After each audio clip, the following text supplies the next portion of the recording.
Hey guys, Alex from 7th Hour Films back again with Black Clover. It's literally like seconds later. I just stopped and started the recording, which I mean I do that technically for all these in between episodes. But today I was just like, no, I'm not going to do anything else. I'm not going to like get up for a sec. I'm just going to move right along. Last time around, we had the Magic Knights Captain Conference, where all the Magic Knights captains had met up for a conference, and the Wizard King used asked Asta to break the protection spell on the memories of the two captured members of the Midnight Sun. There's a little bit of hair on the pop filter here. We're all good. So he did that, and they were able to peer into their memories and see who is the traitor amongst the Magic Knights captains. And we pretty much left off with a cliffhanger that they know, the Wizard King knows. So yeah, everything's getting intense, and I'm very excited to see where we're going today. Like always, the reaction is down in the description and in the pinned comment for your viewing pleasure, so let's go ahead and jump right into this episode of Black Clover. Here we go.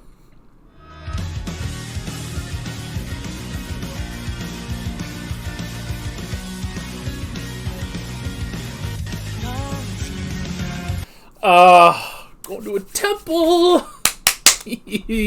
Let's go! Oh, I'm so excited. I'm so fucking excited, man. Okay. Now, I should go back just a bit to whatever the hell Raya said. Okay, so Alright, so one of the captains... Great. One of the captains was, Raya. Great. Well, it obviously isn't Yami. No, there's no fucking way it was Yami. I don't know. Oh, I don't know. I hope it's not Yami, but maybe it's one of the others. But great. Okay. So we now have the traitor. So it was kind of like I said. I speculated in the last episode that perhaps it was vengeance, but like maybe if it was one of them, maybe they're doing it under duress. Not quite under duress, but it's not that he was necessarily evil. Like he didn't believe in the cause. He's not actually like a, born again member of the Eye of the Midnight Sun. He was a shady merchant. That's really what it is. So that's different. That is a little different. So that is a little different, but interesting. Very interesting. Hey, man, the fact that Asta can already kind of fight him is really interesting. Kind of. Like, the fact that he can kind of fight a Magic Knight. I guess he didn't go all out yet, but... I don't know. I'd be curious. I don't know, man. Asta's getting stronger, though. Asta's getting a lot stronger, so... Man. Oh, my gosh. I will never get over how amazing Julius is. So, Julius seemed to be... It seemed like he was the captain of Golden Dawn, which was interesting. And I like seeing back when he was a captain. It makes you wonder who was the Wizard King back then. It kind of also makes me wonder, because we don't know anything about any previous Wizard Kings. I wonder if they die, or does the Wizard King retire at some point? I hope it's that they retire, because I would love to see a former Wizard King in this show at some point, Oh, that would be so cool. That'd be so cool to see a former Wizard King. So. Oh, boy. But it's... Okay, this episode... I like that this episode poses such an interesting concept of the outcast. And the fact that Julius can trust the Black Bulls because they are outcasts.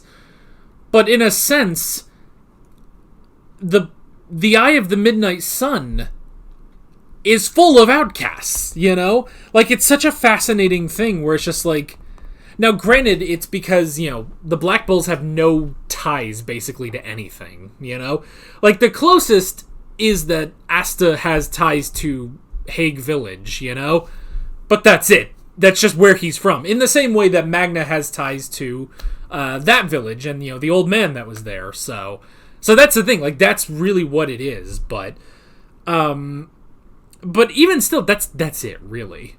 And it's funny, too, because it's like, well, what about Noelle? She has, she is of royalty and stuff. But at the same time, it's like, but I don't know. But I guess then that's okay. So that's the thing. So let me say a thought properly. It's a fascinating concept because, and they even brought this up when Licht fought Yami. When he was like, you're a foreigner, so you have to notice this stuff. You must see the distortions. You must be able to understand this stuff, and it's fascinating making these comparisons between the Black Bulls and the Midnight Sun, where, yeah, there are those similarities with them, but it's just a difference of who took them, basically. Like, presumably everyone in the Midnight Sun was a former Magic Knight, but they were just in the wrong place. Like, I mean, the most obvious example we have is Rhodes, where he was a member of the Magic Knights. He has one spell in his grimoire, just one. And they said his magic, at a point they were like, your magic is wrong. Get out of here, Essentially, he was put down. But I mean, it's the thing of like, he just wanted to walk in and be like, hey, aren't I amazing? And the other Magic Knights, whatever squad he was with, the Magic Knights looked at him and they were like, you're shit. That's literally it. It's like, but instead of like, with, who's in Golden Dawn, who is put down by his peers at Golden Dawn, despite that, keeps going, is like, well, I'm going to just prove you wrong, and I'm going to be the Wizard King, It's the same with Asta, where Asta proves everybody wrong, not just the Magic Knights, but everyone. But that's the thing, is that Rhodes, he's weak. He has no conviction. He has no self-confidence. He just wanted everything handed to him on a silver platter, and that's not how the Magic Knights work, If you want to be a Magic Knight, it is hard work, And the point is not for you to be praised. The Magic Knights are not supposed to be a status symbol. People take it as that, but it is not a status symbol. It is about the people. It's about protecting the people. Your heroes, basically. Your superheroes, basically, But, I mean, in that way, it's kind of like My Hero, where it's like, you have these heroes. You have some heroes that are doing it to be heroes, namely All Might. But then you have other heroes who are just there for the money, who are just there for the fame. They had a whole fucking hero killer arc for that, And that's the thing. With Rhodes, it's like, with Rhodes, it would have been a thing of like, if he had joined the Black Bulls instead of whatever group he ended up with, if he had joined the Black Bulls, they also would have put him down, but then they would have been like, or maybe not even, I mean, Asta, when he first was there, he impressed them, but then again, that's Asta. If Rhodes was there, I mean, I don't know, maybe they would have looked at him and been like, whoa, that's some crazy magic he got there. What else can you do? And he's like, well, that's kind of all I can do. I really only got the one spell right now. And then they would be like, wow, let's work on that, You'll get strong, you'll figure out another spell, and then we'll do this again, So that's the thing. It's a fascinating comparison between the Midnight Sun and the Black Bulls, Because if anything, Yami should be a part of that, He probably should be a part. And, obviously, what a perfect mirror that Licht, the head of the Eye of the Midnight Sun, uses light magic, and his direct counterpart is Yami, who uses dark magic. His name is literally Darkness. In fact, Licht probably, is some form of light in, German or whatever. So it's like they are complete opposites of each other. They are quite literally night and day, light and darkness. But darkness, I love how they do this in the show. The darkness is good, light is bad.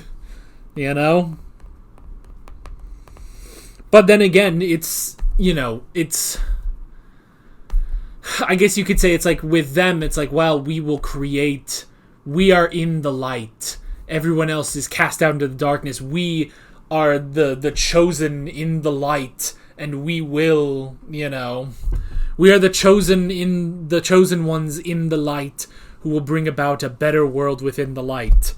And the Black Bulls are over there like, we're in the darkness, but we're gonna fucking own it, Like, they are down there in the trash, in the garbage, in the nothing, in the terrible. And they're all pretty content with it, They're all pretty content with it. They I don't know. You think darkness is your ally, but I was born from it, molded by it. They take residence in the darkness. They don't look at the night as this terrible thing. They look at the night as a thing. It's just the night, And so it's just a fascinating thing, And it definitely is too. It's just, which, you could honestly say that about, stuff in My Hero, where it's like, you get these characters, these heroes who they didn't meet the right person, Like, where would Deku have been if he didn't have All Might, if he didn't have Gran Torino, if he didn't have Sir Night-Eye, even Endeavor eventually, And, I mean, just from the start, if he didn't have All Might, he wouldn't have become All Might's successor, And he probably might have even lived just such a depressing life without a quirk, And now, here, it's like, well,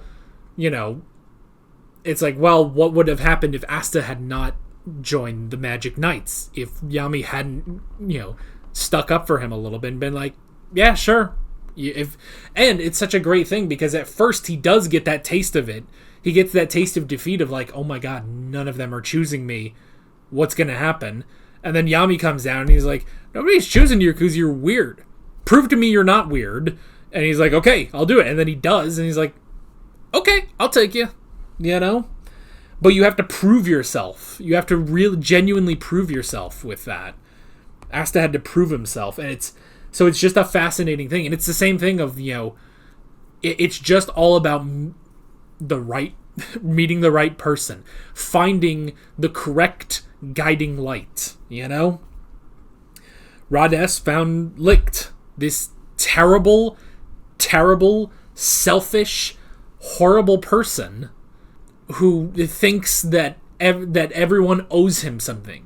People don't owe you a goddamn thing, If you want good stuff out of life, you go and you get that stuff,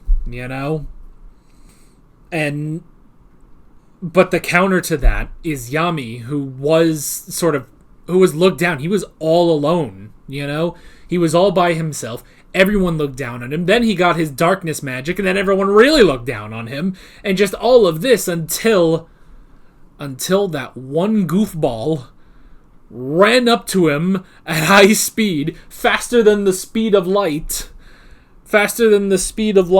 and said, oh my god, you're so cool. Let's hang out. And he was like, no, I don't want to. And he's like, I'll buy you dinner. It's like, okay, fine. Sure.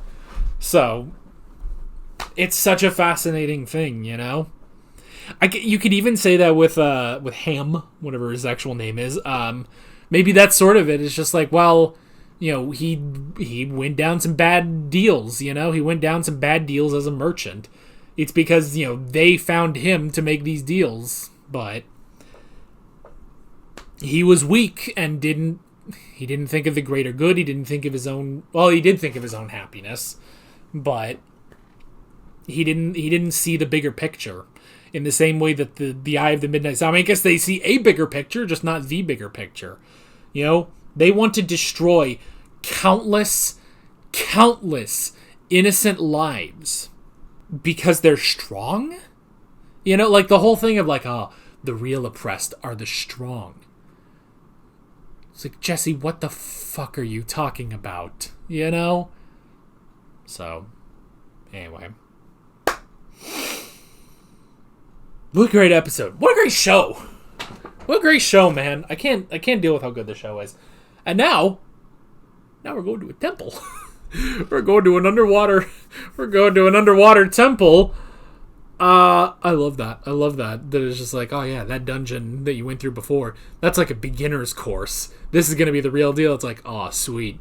We're getting some, like, you know, after you know, you do the initial dungeons and stuff, then once you get the Master Sword or you get some big upgrade to yourself, then you go and there's the next set of dungeons that you gotta do. Oh, I just put Twilight Princess HD on my Steam Deck and I started playing it last night and I'm just fucking hooked again.